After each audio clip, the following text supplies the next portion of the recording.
नमस्कार, आप सभी का इजी लर्निंग ऑफिशियल चैनल में स्वागत है। सब्जियां और पिज्जा बर्गर। बहुत समय पहले किसी शहर में एक परिवार रहता था। परिवार में दादा दादी और मम्मी पापा के साथ 8 साल का हिमांशु और 7 साल की हिमानी भी रहते थे। दोनों को बाहर का खाना बहुत पसंद था, इसलिए वो पिज्जा बर्गर तो बहुत शौक से खाते थे, लेकिन हरी सब्जी और फलों को खाने से हमेशा मना कर देते थे। नहीं, हमें सब्जी और फल अच्छे नहीं लगते। हमें बस पिज्जा और बर्गर अच्छा लगता है। लेकिन बच्चों, अगर तुम फल और सब्जियां नहीं खाओगे तो तुम्हारी आंखें कमजोर हो जाएंगी और तुम्हें इस छोटी उम्र में ही चश्मा लगाना पड़ेगा। लेकिन वो कभी अपनी मम्मी की बात नहीं मानते थे। नहीं, हमें फल और सब्जियां अच्छी नहीं लगती। एक दिन मम्मी ने उन दोनों को अकेले में प्यार से समझाया। हरी सब्जियां और फल खाने से हमारी आंखें ठीक रहती हैं, और अगर तुम्हारी आंखें खराब हो गई तो तुम्हें चश्मा लगाकर रहना पड़ेगा। मम्मी के प्यार से समझाने पर हिमानी मम्मी की बात मान गई। ठीक है मम्मी, मैं आज से रोज हरी सब्जियां और फल खाऊंगी। लेकिन हिमांशु मम्मी की बात नहीं माना। नहीं मम्मी, पिज्जा बर्गर ही अच्छे लगते हैं, इसलिए मैं वही खाऊंगा। अब मम्मी ने हिमांशु को समझाना बंद कर दिया।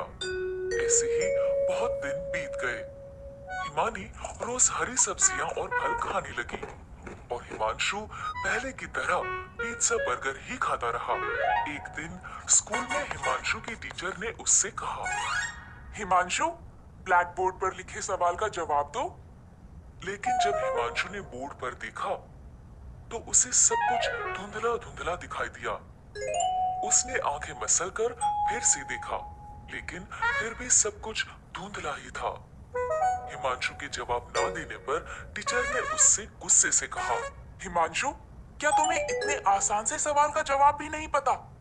रुको, मैं अभी तुम्हारे मम्मी पापा को स्कूल बुलाती हूँ। ये कहकर टीचर क्लासरूम से चली गई। कुछ देर बाद टीचर के फोन करने पर हिमांशु के मम्मी पापा स्कूल आए। मैंने हिमांशु से मैथ का इतना आसान सवाल पूछा था, लेकिन हिमांशु को यह भी नहीं पता कि 2+2 कितने होते हैं। क्या हिमांशु, तुम्हें इतने आसान सवाल का जवाब भी नहीं पता? लगता है तुम आजकल ठीक से पढ़ाई नहीं कर रहे हो। नहीं मम्मी, मुझे पता है 2+2 4 होते हैं। तो तुमने टीचर को आंसर क्यों नहीं बताया? वो इसलिए कि मुझे बोर्ड पर लिखा सवाल दिखाई नहीं दिया। मैंने तुम्हें कहा था ना, हरी सब्जियां और फल खाया करो। देखो अब तुम्हारी आंखें खराब हो गई। अगर हिमानी की तरह तुम भी मेरी बात मानते तो तुम्हारी आंखें भी ठीक रहती। सॉरी मम्मी, आज से मैं रोज हरी सब्जी और फल खाऊंगा। हिमांशु को ऐसे रोता देख मम्मी समझ गई कि हिमांशु को अपनी गलती का एहसास हो गया है। उसने हिमांशु को चुप कराते हुए कहा, ठीक है हिमांशु, जो हो गया वो हो गया।